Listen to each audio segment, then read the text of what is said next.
Welcome back, guys, to Overture 1, and today we are going to be talking about, a pretty, sensitive subject in the trading space, and that is signal taking. I don't know who, this may not be for everybody, or this may be for somebody specific. At the end of the day, we're going to be talking about, things that are a sensitive subject in this field about like how is it contributing to you? Is it actually putting money in your pocket long term? Or is it really subtracting confidence? And with that being said, I know Jerry's he literally told me a great point that we're gonna start off on. So the thing with me about signal providers is two things, right? If you look at it from a standpoint of the signal service as a business, right, where it's a monthly business, the goal of the provider is to charge you money for then you in turn to make money from trading, of course, right?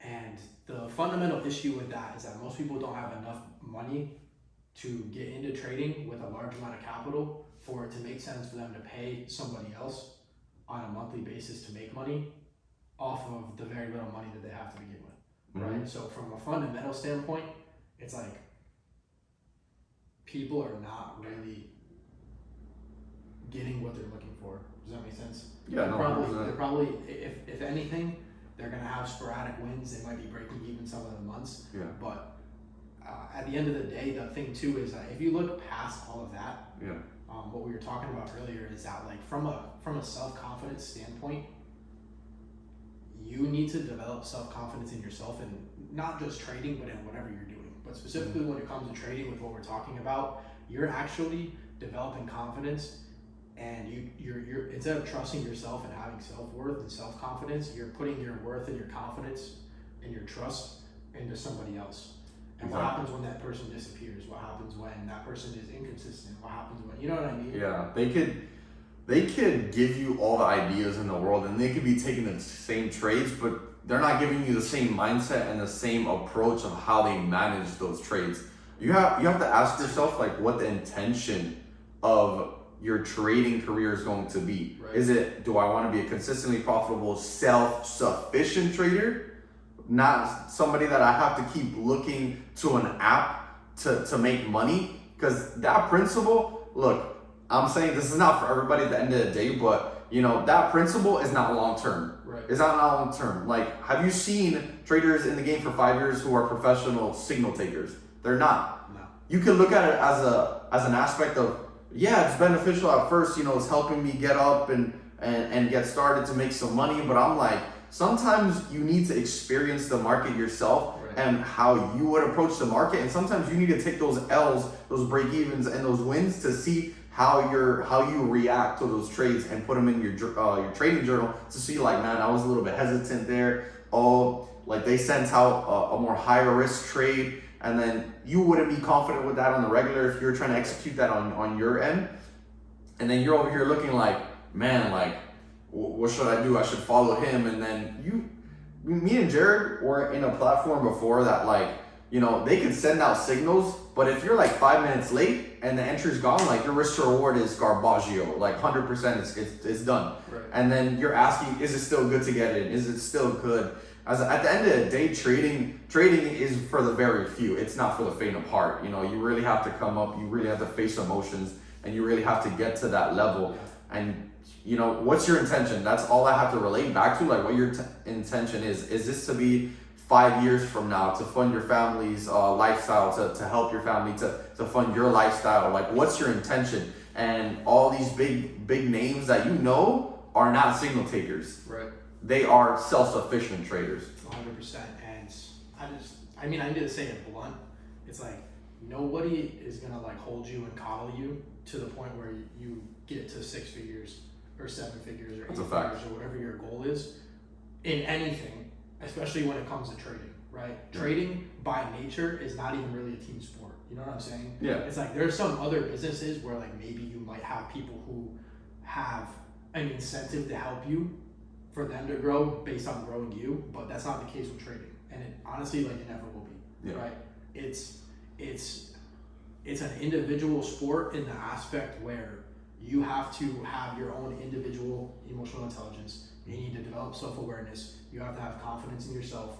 You need to develop a plan that fits your rules, your metrics, that fits your personality, because our personalities might not be the same. And if you're giving me a trade to take, or I'm giving you a trade to take, that might conflict with you as a person, right? So there's all these different layers and all these different aspects where it's like you said it so perfectly, bro, about the duration of success. You might have a consistent month.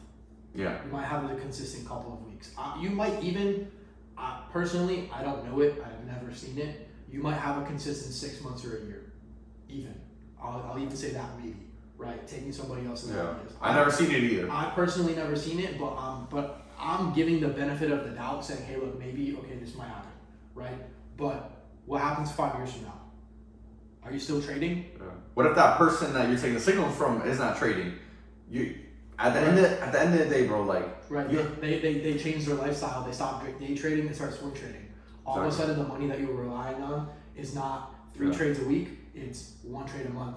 Or they get tired. I know traders who are at self-sufficient level, who retired from teaching, retired from sending out ideas.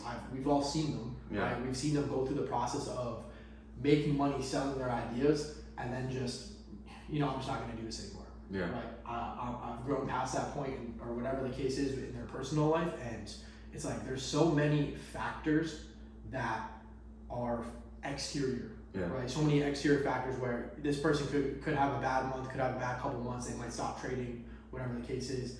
And not only that, it's like you're not developing any of those skill sets within inside you. Let's be real. Like you're waiting for the alert, you're copying and pasting the alert because you think it's easy money, you think it's quick money, and you're not doing any of the actual inside work to get to where you want to go. Yeah, bro. At the end of the day, you need to learn the skill set and go back to the question: what's your intention with trading? Because if you're always looking for a signal service here and all that, like that's not any different than almost working a job. I could say I'm not down in jobs. I've worked jobs. They help me get to a place of more financial stability in order for my trading and everything goes far and get more self-sufficient. And I'm grateful for the fact. Right. But literally, if you're waiting, you don't know what time of day this person is going to send a signal or something like that. And then let's say you're in the bathroom somehow, and then you come out to your phone, and then they sent it 5 minutes ago, and then, the entry is right here, and price is right here in case it's a buy, and you're like, oh, you rushed so fast, you didn't even see the entry. You're just like, oh, I want to get in. Yeah. Like, what's your intention? I have to keep going back to that question because there's no duration in signal taking, and I'll say it straight up like that. Like, I don't see any long-term benefits. At the end of the day, if you don't want to be a self-sufficient trader, then don't get in this field, because honestly, it's gonna be a journey. And if you're not willing to encounter that, and you think you're gonna make fast money, go to a casino. You might as well. Right. You might as well drink it and have a better time with that. Okay. And trading, you won't have a good time with that at all. Right. I can speak from experience of I was the person who was in 4 different signal providers. Yeah. So to say, throughout the beginning of my journey, and I never made any money until I got to the point where it was me relying on me. You know what I'm saying? And not everybody's like that, bro. I can also be real. I had times where I made a couple $100, a couple $1,000 on a lucky streak. And I'm going to call it what it was because it was a lucky streak, because I was not emotionally intelligent, didn't have self-control, I didn't have a trading plan, I didn't document any of my trades, didn't journal any of my trades. I saw other people doing it, and I took the easy road, and I was like, I'm not going to do all those things because I'm just going to copy somebody who's good. And guess where it got me? Literally nowhere. It actually got me backwards. And that's the thing. That's why I made the joke with what you were saying, is you might as well just go to the casino, because sure, I could fund up $1,000 in my trading account, or I can fund it up on blackjack. And if my hope is that everything is just gonna play out in my favor, I might as well just go throw it away and be like, hey, look, I hope I get, Bro, you'll have a better time at the casino drinking, right, and then with girls around or something, or whatever that case might be, than being trading straight up in your room. You might as well have a better time in the casino. Right. All day long waiting for somebody else to give you the go to do something. Exactly. And that's just what it is at the end of the day. And, you know, with that being said, you know, we want to wrap it up and say, like, we want to ask you the question, what's your goal? Right. What's your goal? What's your goal here with trading? Do you really want to be in this and make endless amounts of money and really be self-sufficient and build a high level of confidence and emotional intelligence where nobody can tell you anything, where you don't have to rely on not one person, you don't have to talk to one single soul? We're not advising you that you never talk to any single soul again. I don't need to talk to Jared to run my trading. Right. Jared doesn't need to talk to me. And that's the amazing thing. We may share things, but that's after the fact.